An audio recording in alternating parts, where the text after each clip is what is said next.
deliverance starts from the word go. If you actually mean for your people, you will, after just kushukisha hiyo Biblia chini after kuapa, I want to tell you, you can actually deliver. So is this issue of term limit, hata ingewezekana, actually these people would have been given something called the rehearsal period, of which out of 5 years, they were supposed to be given 3 years of rehearsal. If you perform, then you can finish the 5 years. If you will not perform, end it there, another person takes it. Than even increasing, of supposed to be even reduced, because if you give somebody 5 years and somebody is corrupt, actually will milk you to dry. The second thing about this extrajudicial killing that we are facing in this particular period, this thing started, it is a failure between national government, county government, and the police themselves. And the politics have been put in each and everything. Today, when you die, they ask, alikuwa wa chama gani? They don't want to ask, ameuawa na nani? That would have been the question to be asked. Kwa nini ameuawa na ameuawa na nani? But nowadays they ask, alikuwa na one term au wa 2 term. If alikuwa wa 2 term, hiyo maneno na kanyagwa na inaenda. Kama wa 1 term wanajaribu kidogo kidogo tu, wanakuja wanapima, but they know there's nothing they will do. Of course, people who are being murdered or killed nowadays is political. Umetetea mtu mwingine hakakasirika, so you will be the target of that person mwenye alikasirika. And if that person happens to be in the government, actually you are gone, because ulitetea mtu ambaye is weak and the person who is remaining is strong. So the national police, hata saizi hawatutetei tena. They are on their own, we are on our own. Thank you. Thank you so much, Honorable Member. To be fair enough, is there anyone who would want to rebuttal very fast? If there is none, allow me to pass the mic to Honorable the Victor. Honorable the Victor, you have 3 minutes. Good evening, honorable members. I just want to voice to extend my voice on the issue of term limit. I would say that as far as I'm concerned, I think we should have reduced it to 4 years. And the reason is that we need to start by saying that let's have maybe a contractual kind of work. Because we are the bosses. We have given these people mandate to execute for us, but they are not doing it. Why can't we now reduce this to 4 years and give them the limits of how you can go? The contract, let the contract be defined well. Let us judge you every year. Let's meet every year, maybe said on that Madaraka Day or Jamhuri Day or whichever, the one that is on 12th December. Let it be a public holiday to see where has the government bring us to since the year started. Did we had this and this in place to attend to? Has they delivered? If they have not delivered, what was the reason? If the reason is viable, then we can extend. If not viable, we decide from there. Because the truth is that the normal thing, I will just try to respond to something today, and I was telling people that we have infrastructures in Kenya that have remained stagnant since we gained independence, and even before the independence. Only thing that we can say they have improved so far is maybe the road networks. We can say at least since independence we have good roads that now. And maybe housing, you can see some houses have been built. But come to sewer line in Kenya, it's still the way it was. Nothing is changing. But we are giving taxes. We are paying taxes. What is happening? So there is an issue that we need to come up and view it from a different perspective. Let's just not focus on term limit. Let's focus on now the job execution itself. What mandate are we giving to these people? Are we really following up to find out it's being executed or not? If not, then we can now question them from there. Now, and if it's to be asked today, I'll say that let's reduce this to 4 years. Let's have a 4 years term for all MPs, senators, and everybody. Let's reduce to 4 years. Then the issue of extrajudicial killing, this is actually a very worrying trend in Kenya, and it's very so sad. Life is very precious, and we have no any right to remove anybody's life. Nobody should say that this person has done this mistake, so that let's remove. No, it's not right. Let's remain to life and say that somebody should live his life and die his death, or his natural death, but not be taken off. It's not good, and it's actually a worrying trend. The goons we are talking about, I really boosted up and said this is something that we are putting up, and it will come to haunt us when the goons came into the street to counter the protests. And to just to refer to something that is happening in Haiti now, this is how Haiti started. Goons were hired by goons were hired by people to come and protest, to fight against other groups. And now Haiti is no longer there. This is a worrying trend. We need to look into it. Thank you. Thank you so much, Honorable Member. Is there anyone who would want to rebuttal? There are no people rebuttaling whatever today. Anyway, allow me to pass the mic to Honorable Dr. Nyando. Daktari, you can have the mic. Asante sana Madam Speaker kwa kunipea hii fursa. Naomba honorable members wataniwiharadhi sababu mimi siko sawa kuongea kizungu vile honorable members wameongea hapa, lakini mimi nitajaribu tu vile naweza. Kwanza kabisa, how did you become a doctor without English, my friend? What happened? It is not your business, none of your business.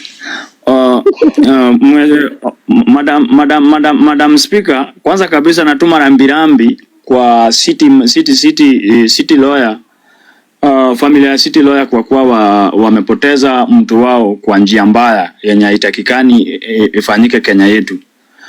Madam Speaker, about extrajudicial killings, Madam Chair, extrajudicial killings, Madam Chair, in this country imekuwa kitu mbaya sana, especially kuona katika hii uongozi ya Daktari William Ruto. Madam Chair, the president wakati alikuwa anafanya campaign kwa manifesto yake, Madam Chair, alikuwa anasema kwamba extrajudicial killings must come to an end in this country, Madam Chair. Lakini alivyokula tu Biblia, Madam Chair, watu wetu wakakuja na hii njia ya sijui sufuria, wakaanza kuvaa sufuria hii. Tuliona watu wengi sana waliouawa wakati huo. Then tena ikakuja hii mambo ya financial bill ya Gen Z hii, Madam Chair. Tukaona baadhi ya watu wengi sana waliouawa, Madam Chair. Tena juzi pia tukaona wengine wameuawa, abductions bado zinafanyika, wengine wanapotea, Madam Chair. Vitu kama hizo ndo sasa tunafaa tukemee katika nchi yetu, Madam Chair. Haitakikani Kenya ambayo iko na 64 years since independent, bado tuko na uongozi ya kidhulma ya kuuawa kinjia, ya watu wa kuuawa kinjia ya kuyolela, Madam Chair. And William Ruto must know that, Madam Chair, power is seasonal. Power is seasonal, and there is no need of killing someone because of power, Madam Chair. Hakuna haja uwe mwenzako sababu ya kulinda power, sijui kufanya nini. Kama hawa wananchi wenye walikuchagua utaki wanakukriticize, why can't you allow these people to criticize you, Madam Chair? Because I know a good leader must accept to be criticized, Madam Chair. Sasa hii president yetu ataki mambo ya kukua criticize, Madam Chair. Tuko kwa nchi ambayo tunaona mpaka goon, Madam Chair. Juzi niko kwa interview fulani, Madam Chair, na chairman ya magoons Nairobi. Nilistuka sana nikisikia, Madam Chair, eti goon anasema ati yeye pia analinda mali ya watu. Eti sisi tunasaidia government kulinda mali ya watu. A goon, and he is calling himself a goon, Madam Chair. Tuko kwa nchi gani, Madam Chair? I want to second my brother called Victor, vile kusema Haiti ilianza hivyo. Hii Kenya tukicheza nayo, Madam Chair, na kuambia tutakuwa kama Haiti ambapo tunaruhusu goons wanaungana na watu wa polisi wanapiga watu, Madam Chair. We cannot accept that, Madam Chair. Now we have to condemn that with the strongest term, Madam Chair. Mambo ya term limit, Madam Chair. Madam Chair, according to my opinion, in fact mimi naona hata hii term limit ipunguzwe to 4 years, Madam Chair. Because tukikupea miaka 5 na unashindwa kudeliver, Madam Chair, the same way the president ameshindwa kudeliver to Kenyans, Madam Chair. na bado ako na audacity ya kutuma wabunge wengine ambao ni wajinga. Madam Chair, I'm very sorry to call them wajinga, eti waende huko kwa parliament, waende waseme na mambo ya term limit, waongeze 7 years. Madam Chair, inaenda kufanyika, lakini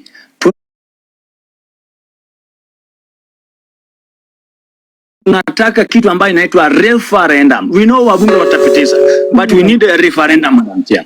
And that referendum, we are going to tell these our MPs ya kwamba they are very useless people and we don't trust them. That's why they are just praising Dr. William Samoei Ruto and Raila Amolo Odinga. I rest my case, Madam Chair. Thank you. Thank you so much. Hakuna kitu umeongea bwana, kelele tu. I don't know whether there is anyone who wants to rebuttal very fast or interject. Anyone? Engineer, kama nimesema kelele siwe pia useme yako. Honorable engineer, kama nimesema kelele wewe pia sema yako bwana, tusikie. Hizo zako pengine ni ziko sawa. Wacha kutupima bwana, wewe engineer wewe pia hapo. Okay, what I have to say is this. I just have some few points here too. Do you want to rebuttal on Honorable Nyando's points? Because I'll only allow you to rebuttal. Just about almost half of the percentage of people who are supporting the issue of either judicial killing and whatever. The reason why all this is going on, you should know. That is why I had my question that if doctors are going to strike, are they being fighting back? You see? To me, Gen Z is going to strike and whatever. Also, are you very happy losing your business? And these are the people who are interfering with people's business and whatever, you see? No one is even ready losing, no one is ready losing life, no one is ready losing business. You get that? Okay, apart from that, police are given on a demonstration to protect lives. You get that? But once all this has happened, you see, to mean that there's something cheeky which was trying to going on. There's something cheeky going on. Okay, you can just proceed from there, but just view it in that way. Okay, the other thing, just give me a second. The other thing on term limit. What of a president who delivers? You are just talking of a president who doesn't deliver. What of the president who delivers? So you want also to limit his terms to be shortened. Okay, thank you so much. Remy Ribato as a Gen Z. Let me say Rebuttal on good points. Rebuttal on good points. The person who was No, he was just adding something. Please, I know the reason why I don't want you to rebuttal. Please. No, give me a minute. He is tarnishing our name. Allow me to pass the mic to Honorable Mama 237. Kindly, you have 3 minutes. Thank you, Madam Speaker and other honorable members. I hope you're having a good evening. Now, unajua mimi nikiingia hapa Nyando anaona mimi nimekuja tu kuongea ya Ruto. Now, about the term limit.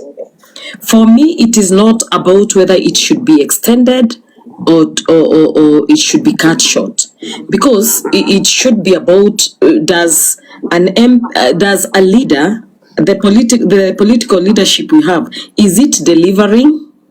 Is it serious about development of the people and development projects? Because it's just about how credible a leader is. Because we have seen I saw somebody, I can't remember whose name, somebody wrote here that Kangata has delivered in 3 years. Kangata, who is the governor for Murang'a County. So, and we are seeing even this lady, Gladys Wanga, she's really doing so well. So it's really about how credible you are as a leader and the will you have for your people to develop. Because I think you are elected as a leader in your hometown, in the place that you have grown up.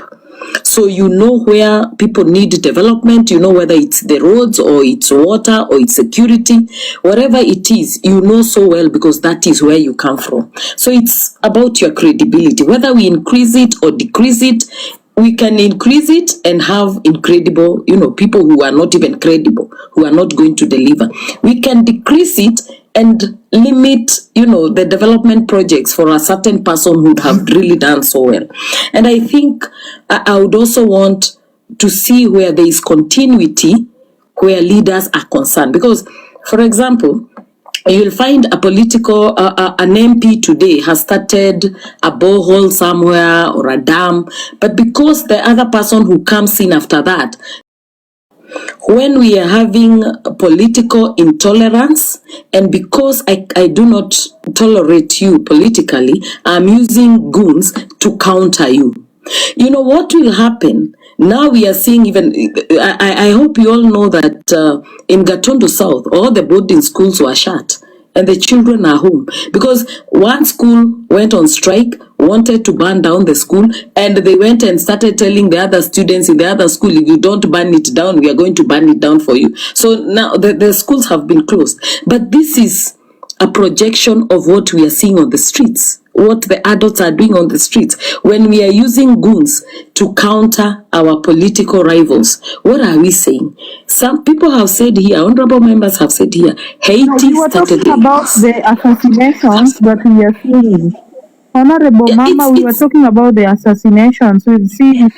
Yes. Yeah, it's the same thing because it starts with using goons and then we use those goons to assassinate people. I would never stand for that. As much as I support a government, I would never stand for assassinations. We should practice political tolerance. We should also, and we should have, the security agencies. Where are they? But then, where are they when these assassinations are taking place? And where are they when even the goons are ruling our streets? So we are treading on very, very dangerous ground. And if we go this way, we are going to have a country that does not tolerate anyone who does not take their views or does not tolerate anyone. Just like we are seeing motorbikes. When you hit a motorbike today, they will start burning your car. That is the intolerance we are having, and those are the assassinations that it culminates to assassinations. So for as much as I support the government, this one I would really want the government to look into this, because we cannot run a country like this. No matter how the good the leaders are, we are not going to run a country like this. We are going a very dangerous way, and we are headed to doom. Thank you so much. Thank you so much, Honorable Member. Is there anyone who would want to rebuttal? Yeah, I want to maybe to say to revert in terms of one seconding the second point in terms of political intolerance. We need to that one. I'll second her. But on the issue of term limit, I think she has actually, Madam, you've actually aired your views, but I think we need to come up with a structure and say, for us to deliver, because our people have come to say that when you arrive in this office, you are not you already come, you have arrived. So there's no that delivery in terms, actually, there's no that's moving them to deliver. What are we going to do? Can we come up with a framework? Say now, we have given you a job for 4 years or 5 years or even 10 years. Yes, let me not even disagree with that. But in this job, we are going to measure you after 1 year. At the end of the year, we will measure if you have delivered or not delivered. We are able to recall you and keep there somebody who can deliver. Because it's very painful, madam, to hear that Irungu Kangata has delivered, and now in my Vihiga county, I can go in the streets and find people still trading on open air markets. They are still being banned by sun. Yet the same money that's being delivered to Vihiga, the same money that's being delivered to Muranga. So we're having issues, not only for the presidency, even on the county levels, even on the local governance. We are having issue that we need to come up with a framework and say, let's measure this work year by year. If somebody's not delivering, bring another person. Let this be working. Thank you. Then maybe we should have a half-term, review their achievements at half-term and see if they can go. I think that is where we need to amend these things, Let them come at half-term. At half-term, we review what you have done. If you have not done so well, we kick you out. Let me rebuttal what Madam Honorable Mama has said and say this. If we come to looking at credibility and whatever you have done, we don't In need 30 minutes, in 30 seconds, so that Nyando can also okay. rebuttal. We don't need an increase or decrease of term limit because in 5 years we have always had an election and the people will decide whether you have delivered or not.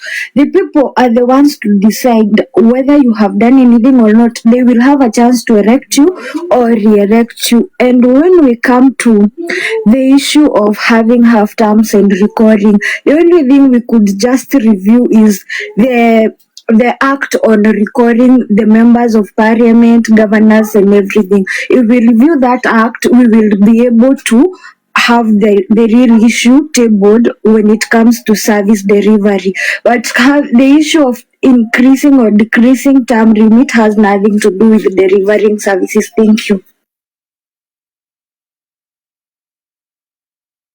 Thank you, Nyando. What was your point? What was your interjection to Honorable Mama very fast? Okay, Madam Speaker. Nimesikia Honorable Mama 237 Diana from Egypt amesema hapo eti mtu term limit nafaa Kenya.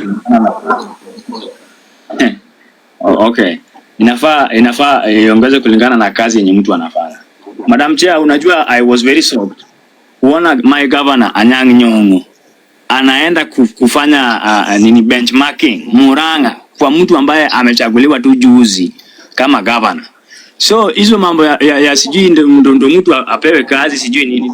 Tunajua tu lengo la mama 237 Diana Honorable anasema hapo ni kwamba anataka hii term limit iongezwe ndo hii Ruto yake hii aende 7 years tena aende tena 7 years hii ikuwe kama 20 something years. So sisi tunajua lengo yao na mimi nataka niambie Honorable Mama kuna kitu unaongea bwana, watu kuweka mdomo kwa mama. Sasa Mama sikia vile huyu ameanza. wewe Ruto anaenda 2 term. Mimi nataka niambie Honorable Mama Diana ya kwamba saizi unaweza tuchekelea because you are in that government. Unajua mimi nakujua sababu nilikuona hata ukipiga campaign. I was in your account today. Nikaona vile unapigia Ruto hii campaign hii. So you have to know that hakuna term limit tutakubali iongezwe because unaenda referendum. Thank you.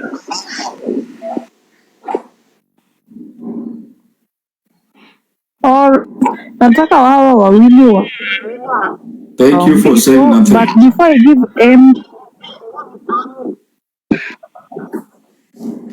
all right, before it's time, let's take 1 minute. I can see we are going to hang very soon. If you're watching us, kindly tap the screen. We are going to tap all of us for only 1 minute. So kindly in 50 seconds, kindly let's tap Pokochula, Engineer, The Victor, Nyando, MKS, Gela, let's tap. Okay, in 45 seconds, in 40 seconds, in 35 seconds, in 30 seconds, in Nyando tap ukifikiria maneno ya Ruto 2 term. Imagine we are not tapping. Let's tap in 30 seconds, in 25 seconds, in 15 seconds, in 10 seconds, in 9, in 8, in 7, in 6, in 5, in 4, in 3, in 2, in 0 seconds. Thank you so much for those who have tapped, but just continue tapping even as I pass the mic to Honorable MKS. Honorable Member, you have 3 minutes.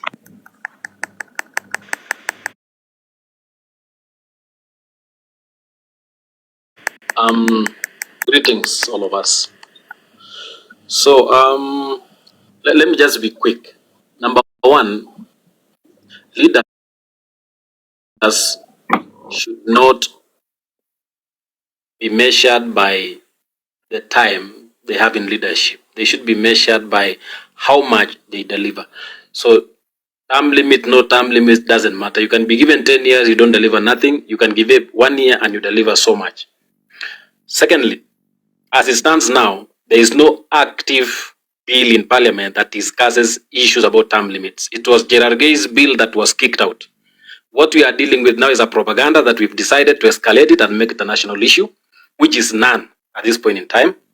So either MCA, president, senator, or whoever, there is no active discussion on term limits in either of the parliaments at this point in time. Another issue. But honorable member, Honorable Gay is planning to bring it back to Senate. Remember that. We are aware of it. So he is planning to bring it back for second reading. He's my senator. He's just a noisemaker. He's not even supported by any from where he comes from. He is planning to bring it back. So when you come to this house, this is parliament, and you say that there is nothing like that bill, it doesn't sit well with me, being that I read newspapers, I do my research properly. So just be guided, honorable member, even as you continue to give us here. Madam Speaker. Madam Speaker. Yes, sir. Yes, honorable newspapers does not mean that newspapers give you credible information. There is no bill. I wish someone would have published that bill here. Reads for us. This is the current bill in parliament that is discussing term limits. It was tabled, honorable member, after public participation. It was tabled and it was rejected. So after that, honorable Gay is planning again to bring it into the floor of the house.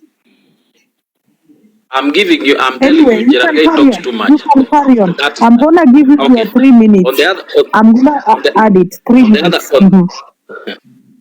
On the other side, we are discussing leaders on how we can measure what they do. The question is, how many of us in this country gave the leaders any assignment apart from the manifesto they give us? It is them telling us, I will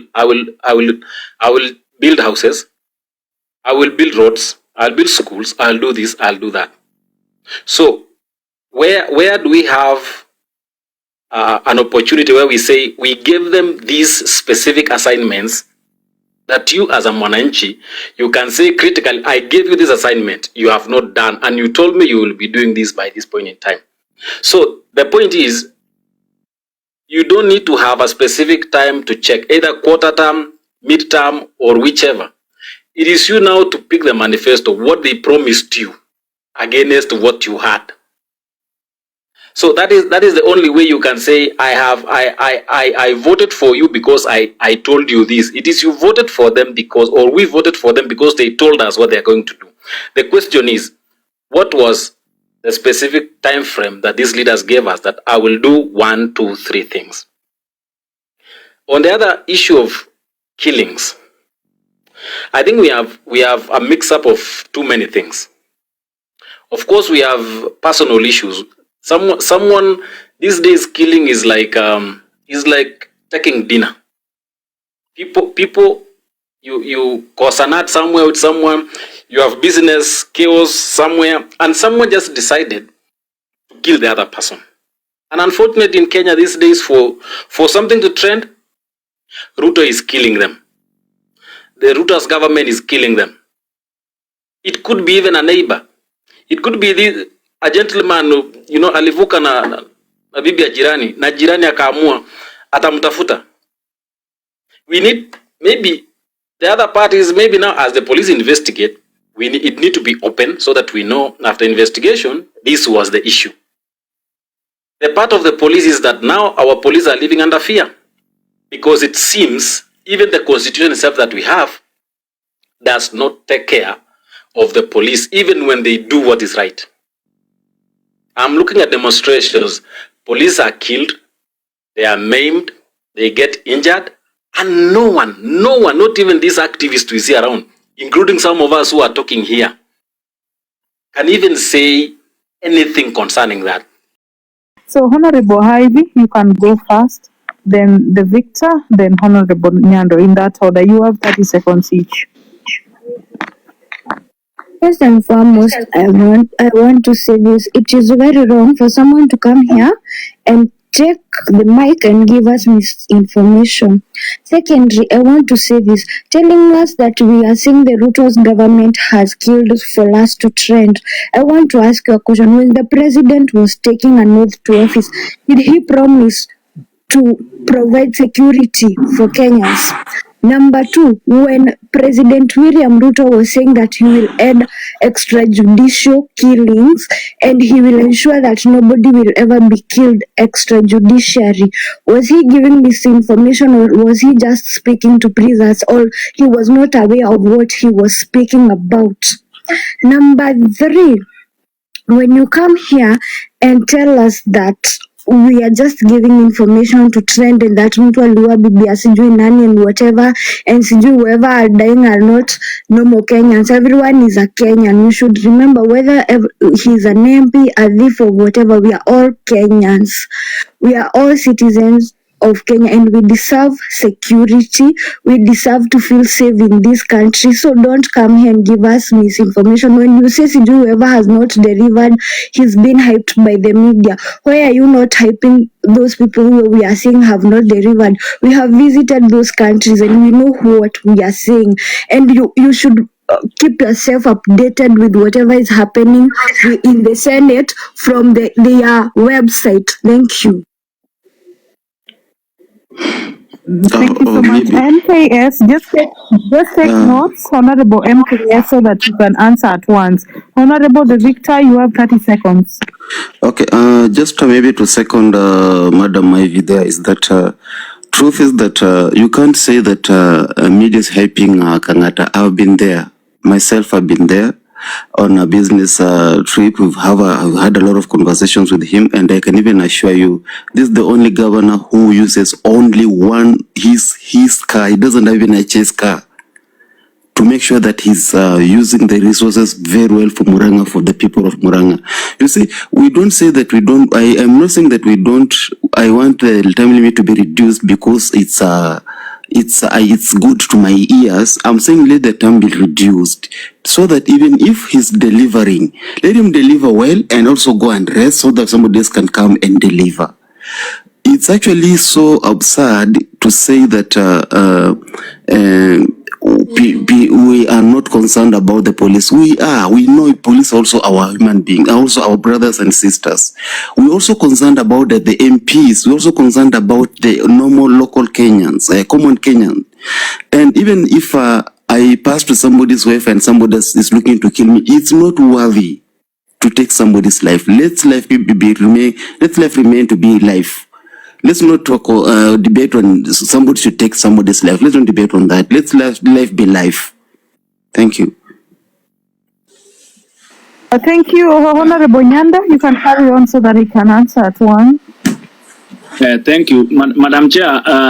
Nimesikia Honorable MKS akisema hapo ya kwamba mbona polisi akiuawa atupigi kelele na mwananchi wa kawaida akiuawa tunapiga kelele. Nataka nikwambie MKS, haturuhusu sira yetu ama si furaha yetu kuona ya kwamba any Kenyans anakufa kupitia njia ya kuuawa.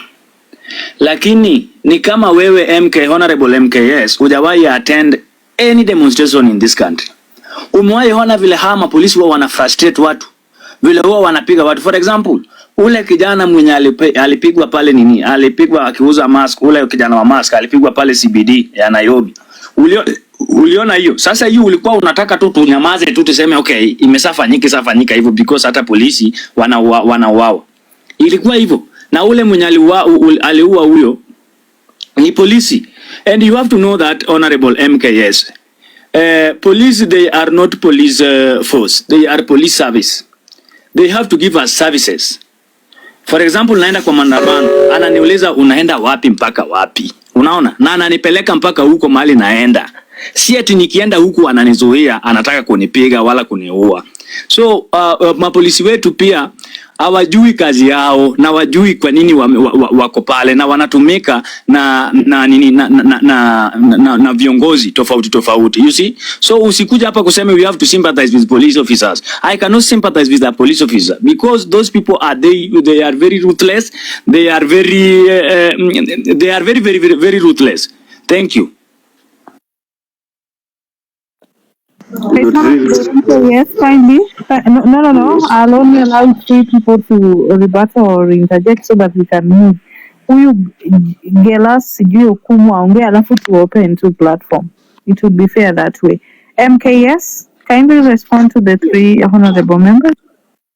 So for me, Nyando, I'm not requesting you to sympathize with the police, but you must sympathize with every human being that dies. Number one, that one who killed the masked guy in town, that was a criminal because, you know, that was a very isolated case that someone just decided to be careless. So I'm not saying that is right. It was a wrong thing. But I'm telling you, it is not a request. Anyone who dies, including police officers, every good reasoning Kenyan must sympathize with them. Demonstration in Kenya does not even, you know, I think even Madam Speaker, we are in forums like this, maybe we need to discuss and maybe have a petition to understand the effect of Article 37 and the effect of Article 1. The power belongs to the people and shall and may, including these rights. I think a discussion need to be, we need to have an engagement about this in terms of how does it take effect? Because what we do in Kenya is not demonstration. This is goonism and chaos. So the moment you are going to a demonstration with stones and with rungus and everything, is not demonstration. Those are chaos and goonism. So it is in fact from that backdrop that you say you are careless in terms of demonstration. Police, on the other hand, they are also careless when they are shooting. So we need to draw and meet at a certain point. Finally, for Ivy, you've spoken so many things, but I want to tell you one thing. There is no bill in Parliament, and I can still insist until someone publishes here the bill that is in Parliament now that discusses term limits. That is none. Secondly, if you go to every county, you can pick one item that a governor or whoever is doing. It is only that because we have a media that publishes several, picking their interests in a way, and we end up not getting the real picture in the country. So maybe we need to we give ourselves assignments. We go out and see. Because I can give an example that we are praising people just because of one person, I don't know, constructing a certain classroom or making a certain thing, and it is a big thing. So I'm not saying Irungu Ngata have not done anything, but probably has delivered on one item, especially in terms of collection of revenue. He has done very well. The same Sakaja has done, but we are saying Sakaja has not done anything in terms of collection of revenue. So that was my thought.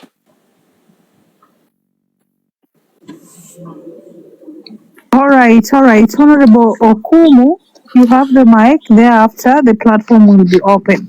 Okay, thank you, Madam Speaker. Honorable members, I greet you. I have heard people here, honorable members, discussing important issues. Na niruhusu nitumie lugha ya Kiswahili ili tuweze kuelewana haraka. Wakati ninaangalia taifa la Kenya kwa masuala ya maandamano, naangalia taifa la Kenya kwa masuala ya uongozi. Shida ya Kenya inatokana na kitengo kimoja katika nchi hii. Kitengo cha bunge. Tutalaumu Rais Ruto, tutalaumu rais atakayekuja, tutalaumu rais aliyeenda, lakini tunasahau ya kwamba katiba ya Kenya imetengea bunge kitu muhimu sana. Kitu cha kwanza legislation, cha pili oversight, cha tatu representation. Mbunge wako huyo, seneta wako huyo, MCA wako huyo, wako na huo wajibu wa kutekeleza. Lakini wamekuja wamerukia ofisi ya executive, wao pia wanataka waendeleze miradi, wakajiwekea pale CDF. Wakati walileta CDF wakajiwekea hapo, wabunge wakakosa kuwajibika kufanya oversight, sababu huta oversight mtu na we mwenyewe uko unaiba. Sasa wabunge wameconcentrate kwa masuala ya CDF. That is why wakati bili ya CDF ilikuwa inapelekwa bungeni wote walihudhuria, lakini ukiangalia masuala mengine ya muhimu yanayostahili kujadiliwa bungeni, wabunge wetu hawafiki. Kuna changamoto ambazo zinakumba vijana, inahitajika bunge la taifa liweze kuleta miswada ambayo inasuluhisha matatizo ya nchi ya Kenya. Lakini wabunge siku hizi wamerudi kufanya biashara. Kila mswada unaoletwa kumbe kuna biashara, mpaka mwisho mnasikia rais mwenyewe akiongea. Miswada lazima ifanywe biashara ndio ikapitishwa. So we Kenyans, we are the problem. We are electing wrong people in those positions of legislation, representation and oversight. So we have to go back to the drawing board and look at how we have to come up with the proper strategy to elect correct people who can represent us, who can legislate and who can oversight, instead of running for kickbacks and money. Another thing, issues with the demonstrations. I want to agree with MKS and differ with him at a certain point. One, I have participated in demonstrations several times. But the problem with Kenyans, we forget that these policemen are also human beings. When you abuse them, you heckle them. What are you expecting from them? They are giving you a direction. Let's go this direction. This direction is not allowed. You are forcing to go the direction you are being told that it is not allowed. And they are being given a command to do so. Ensure that these people are not going to this direction. What are you expected to do? You are an employee and the boss has given an instruction that so and so should not come to this direction. What are you supposed to do? So guys, as we blame the policemen, also take ourselves in their positions and imagine what you are supposed to do there. Thank you, Madam Speaker. Thank you, Honorable Member. I don't know whether there is anyone who'd want to rebuttal. If there is no member who'd want to do so, I think we can open the house, the floor of the house. So even as I open it, kindly let's tap the screen even as you share your thoughts and minds.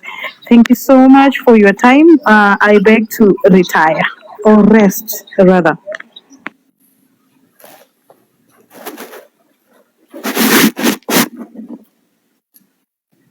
So anyone can just have the mic. Anyone can just have the mic. Madam, I can continue. Carry on. I was running up with the time, but now I can continue by saying this. Brothers and sisters, honorable members who are here, I have been hearing you here. You have already divided minds. We have those ones who are saying 2-term, 1-term. 2-term and 1-term will not solve the problems we are having as a country. 2-term or 1-term will not solve the challenges we are facing as Kenyan citizens. What we are supposed to do is to engage these leaders, to engage these aspirants and identify correct people who can represent us. But because we are positioning ourselves in the name of 2-term and 1-term, whoever will come in 2-term line, those people who are supporting 2-term will vote in 6-piece. Those people who are supporting 1-term will vote in 6-piece. And that is a result of poor leaders we are having in this country. Mtu anajificha kwa chama. Mtu anajificha kwa mrengo. Sababu mrengo fulani una umaarufu. Na anakuja kwa ground na huo mrengo na anapata nafasi na anaendeleza uozo wake. Wakenya tunahitajika kuenda kiwango cha kupiga hawa viongozi msasa. Atokee mrengo upi, tuachane na mambo ya mirengo, tuende for individuals. Well, you have identified here some leaders like Irungu Kangata and so forth. Hao watu waliona nini kwa Irungu Kangata ndio wakampa huo uongozi? Kuna ndugu yangu hapa amesema yeye anatoka Vihiga County, analia sababu Vihiga County masuala ya maendeleo ni chini. Mliona nini kwa Otichilo ndio mkampa hiyo nafasi? Mimi nafahamu siasa ya Vihiga vile iliendeshwa. Masaa ya usiku 500 zilikuwa zinatembea. And you voted for 500 shillings. I'm from Bungoma. We voted because somebody had said this is the right person for us. As we are suffering now because of that. So we should not just vote because somebody is dishing out some cashes. Number three, I'm somewhere. Hao watu wakati wanakuja na hizi pesa wanazitoa wapi? Usidhani ni pesa zao. Wanaendea hawa contractors, wanachukua pesa huko. Nikipita kura utapata contract. Hiyo ndio maana unaona kuna kazi shaghala baghala kwa ground. Sababu mtu alichukua pesa kwa contractor amepewa tenda, hata akifanya kazi chafu hakuna vile ataongea, sababu akanafanya hivyo ili arejeshe pesa zake. Sasa ni sisi wa Kenya wenyewe tumeleta uongozi mbaya kwa nchi yetu. Tunapenda kupewa 50 na 100 na 500. Lakini iwapo tutaendea for a good leader, a servant leader who has people's interests at heart, I think we can go far. If the president, tunalalamika ya kwamba rais anatupeleka vibaya, the parliament has the authority and the mandate to summon the president. Juzi tu wakati mlisikia akisema ya kwamba kuna masuala ya ufisadi kwa bunge, ulisikia vile wabunge waliwaka wakasema wanamsummon aende parliament. Kwa nini wasisummon president kwa masuala mengine? Wasimquestion kwa masuala ya maendeleo? Lakini wakati anawaguza na wanamsummon, yani hapo ndio wana realize ya kwamba they have powers ya kusummon president. But when we are crying, they are not summoning him. And we are comfortable as Kenyans. We are blaming Ruto all the time. Start blaming that MP of yours. Because ana fail to perform responsibility yake ya oversight, legislation, na representation. Haya maneno yenye tunayaongea hapa. The other time I was on another forum, I told people, wakati tunaenda maandamano unapata mbunge mwenye alipikiwa kura, akatumwa bungeni naye amekuja kwa street kuandamana na mimi. Anajua responsibility yake kwa hii nchi. Mbunge kama huyu anastahili kushikwa, atandikwe viboko na raia wamuelekeze penye anastahili kuandamania. Waende waandamanie bungeni. Because matatizo yetu yanastahili kujadiliwa huko na suluhisho zitokee bungeni, sipelekwe kwa executive, sikuwe implemented. I call the Parliament of Kenya as a powerhouse, as a kitchen, as an industry that has to manufacture the solutions to the challenges we are facing as a nation. But now those employees who are working in that industry that has to manufacture the solutions to the challenges we are facing are quacks. I can call them like that, and I don't owe anybody an apology. So we will blame every president who will come and go. But we are the problem. We have to reassess ourselves as Kenyan citizens and then go back on the drawing board to do it. How can we manage to get a better parliament? A parliament that will discuss issues. A parliament that will think about a Kenyan citizen. Not a parliament that will just be doing things for show off so that they come to vie for gubernatorial seats and senatorial seats. Thank you, Madam Speaker. Thank you so much. Is there anyone who would want to add something? Sifa Junior, Honorable I want to. Okay. MKS here. So, I just wanted to pass through a point. Number one.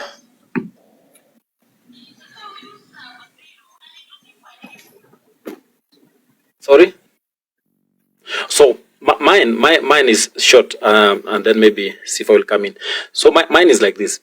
Okumu has spoken to so many issues that are very fundamental, especially in our governance structure, especially for the parliament. That is true. And that is where the president and the prime minister are trying to push the MPs to, and you saw the way walitoa meno. I noticed today, I saw a video today of MP Arama. He was engaging his constituents in Nakuru. And he said, we cannot accept to implement e-procurement because it is depriving us the right to dish out contracts and get some money And the same money is what we devolve to you people. When we come around, it is the money from those contracts that we come and give you.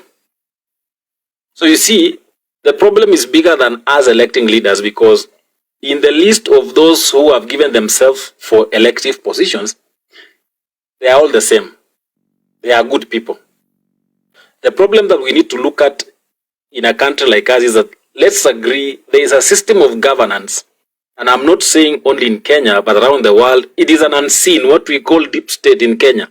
It is an unseen system of governance that at the point of entry, it is like there's an induction for all the leaders. No one will sit you down and teach you, but ni katabia ambayo ni kama iko na roho. So the moment you enter, you become. You can go there as good as you are, as a bishop, and clean as you are.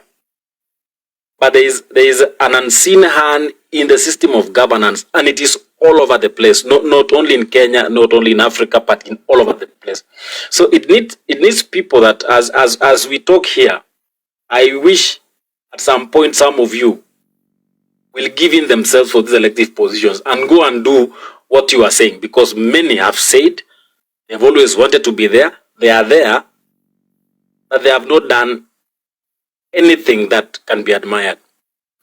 Thirdly, I think the approach that President Ruto is using is totally different from the approaches that many people are used to. Like, for you to dismantle a system, you have to introduce a counter system. Like, for example, in terms of e-procurement in government, this is one system that you are countering the normal system that has been curtailed by others.